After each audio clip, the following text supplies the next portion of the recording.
जय हिंद। फिर स्वागत है आपका ऑनलाइन क्लास में बड़कुरेस में। आज हम देखेंगे हरी खाद। हरी खाद किसे कहते हैं, पहले आपने देखा होगा या किसानों ने बनाई होगी हरी खाद को, उसके विषय में देखेंगे हम। हरी खाद, ठीक, या ये खादें तो आपने देखी होंगी, पहले गोबर की खाद, ठीक है, उसके अलावा फार्म यार्ड मिनरल्स और वर्मी कंपोस्ट खाद है ना, केचुए खाद। उसी में एक खाद आगे और है हरी खाद। हरी खाद के बारे में देखेंगे क्या होती है। कुछ पौधे विकसित होने के बाद पौधों के पोषक तत्वों को मिट्टी में मिलाते हैं और मिट्टी की स्थिति में सुधार करते हैं। ऐसे पौधों को हरी खाद की फसल कहा जाता है। करना क्या होता है या क्या होती है खाद, कुछ ऐसे पौधों को उगाए जाते हैं भूमि पर, ठीक है, और उन पौधों को उगाने के बाद उनको मिट्टी में मिला दिया जाता है। मिट्टी में मिलाने से क्या होता है, वो वहाँ पे नाइट्रोजन या नाइट्रोजन और फास्फोरस की पूर्ति कर देती है, ठीक है, उन्हीं को कहते हैं हरी खाद। इसमें कब मिलाना होता है, परिपक्व या फूल आने की अवस्था में कुछ हरी खाद वाले पौधों को मिट्टी में पूरी तरह से दबा दिया जाता है। इस विधि को मिट्टी को खाद देने को हरी खाद कहते हैं। सीधी सी भाषा या सीधी सी बात ये है कि क्या होता है, कुछ हम ऐसे पौधों को उगाएंगे या कुछ फसलों को लगाएंगे, ठीक, और लगाने के बाद क्या करेंगे, कुछ दिनों के बाद में उस फसल को हम मिट्टी में मिला देंगे, ठीक है, वहाँ पे हम कल्टीवेटर कर देंगे या जुताई कर देंगे, ठीक है। तो वो जो जब अपघटित होगी कुछ दिनों बाद विकसित होगी, ठीक है, विकसित होने के बाद वो आपके खेत में खाद का एक रूप ले लेगी या खाद बन जाएगी, ठीक है, उसी को बोलते हैं हरी खाद। विधि क्या है इसको लगाने की, तो करने की, तो कुछ फसलें रहेंगी जैसे ढैंचा ना, सन हेम्प और क्लस्टर सैन, ठीक है, ढैंचा, सन हेम्प और क्लस्टर हेम्प। इन फसलों की हम बाकायदा बोनी करेंगे, ठीक है, बुवाई करेंगे, और जब यह फसल हो जाएगी लगभग 6 से 8 सप्ताह की, पहले क्या किया हमने, इनका बीज लेके आए, ठीक, ढैंचा, सन हेम्प या क्लस्टर किसी एक का, है ना, और जब फसल की हमने बोनिंग करी, और बोनिंग करने के लगभग 6 से 8 सप्ताह बाद क्या करेंगे, उसको हम मिट्टी में दबा देंगे या मिला देंगे, ठीक है ना, समझ पाए होंगे। फसलों के नाम याद रखने हैं आपको, ये वाले ढैंचा, सन हेम्प और क्लस्टर, ठीक। जब उनकी उम्र लगभग 6 से 8 हफ्तों की हो जाए, उस दौरान उसको उन फसल को हमें मिट्टी में मिला देना, ठीक है।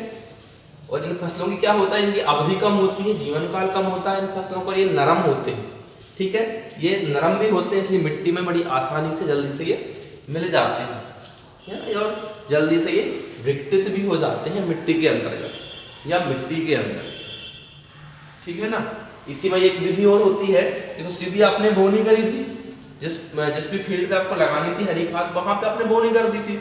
एक विधि और होती है इसी की, क्या करना होता है, किसी बंजर भूमि में या दूसरे अन्य क्षेत्रों में, ठीक, बंजर भूमि में या कहीं मैदानी क्षेत्रों में हम सेसमेनिया, स्पेंसियोसा या करंज, ठीक है, इन फसलों के हम पौधे लगाएंगे या इन फसलों की हम खेती करेंगे, ठीक है। कहाँ पे, बंजर भूमि में या कहीं खाली पड़े हुए मैदानों में या मेड़ों की साइड पे, ठीक है, इन पेड़ों को हम लगा लेंगे, ठीक, समझ पा रहे होंगे। कहाँ, फील्ड से दूर, जहां आपको लगानी है हरी खाद उससे दूर हम इन पौधों को लगाएंगे और इनके टहनियों को, कोमल पत्तों को, इनको हम इकट्ठा करेंगे, वो पत्तियों को, पौधे लगाए थे हमने, और उनके पौधे के जो भाग रहते हैं, उनकी टहनियाँ, ठीक, पत्तियाँ और कोमल भाग, ठीक है, उन सबको हमने इकट्ठा किया और एक फील्ड में जाकर उसको हमने मिला दिया या एक खेत में उसको हमने फैला दिया, ठीक है। और फैलाने के बाद जब वो विकसित होगी तो वहाँ हम उसको जुताई कर देंगे तो मिट्टी के अंदर मिल जाएगी, ठीक है ना। तो ये इसकी 2 विधियाँ होती हैं हरी खाद लगाने की। इसके लाभ क्या है, लाभ भी देख लेंगे एक बार। पहला लाभ है, ये मिट्टी की संरचना में सुधार करती है हरी खाद। क्या करती है हरी खाद, मिट्टी की संरचना में सुधार करती है, और ये धीमी गति से अपघटन होता है इसका, ये धीरे धीरे अब सब अपघटित होगी, अपघटन होगा, तो क्या होगा, धीरे धीरे फसलों को ये मिलती रहेगी नाइट्रोजन इससे, ठीक है ना। और यह मिट्टी के सूक्ष्म जीवों की गतिविधि को बढ़ा देती है। सूक्ष्म जीव होते हैं जो पौधों के लिए नाइट्रोजन या फास्फोरस को खींचते हैं वातावरण से, हवा से, पानी से, मिट्टी से, है ना। उन सूक्ष्म जीवों की संख्या इससे बढ़ जाती है। इसके अलावा लेग्यूमिनस फसल जब मिट्टी में नाइट्रोजन की फिक्सिंग करती है ना, ये सब फसलें थी ना लगाने वाली, सनई, ढेंचा, वो सब, वो क्या थे, ये लेग्यूमिनस फैमिली की थी, है ना। तो वे नाइट्रोजन की फिक्सिंग करती हैं, तो मिट्टी में भी नाइट्रोजन ऑटोमेटिक पहुंच जाती है वहां पे, अगली फसल के लिए वो उपलब्ध हो जाएगी नाइट्रोजन। और खरपतवारों की वृद्धि को नियंत्रण भी करती है, क्या, हरी खाद। ठीक, तो अपने आज देखा हरी खाद। धन्यवाद।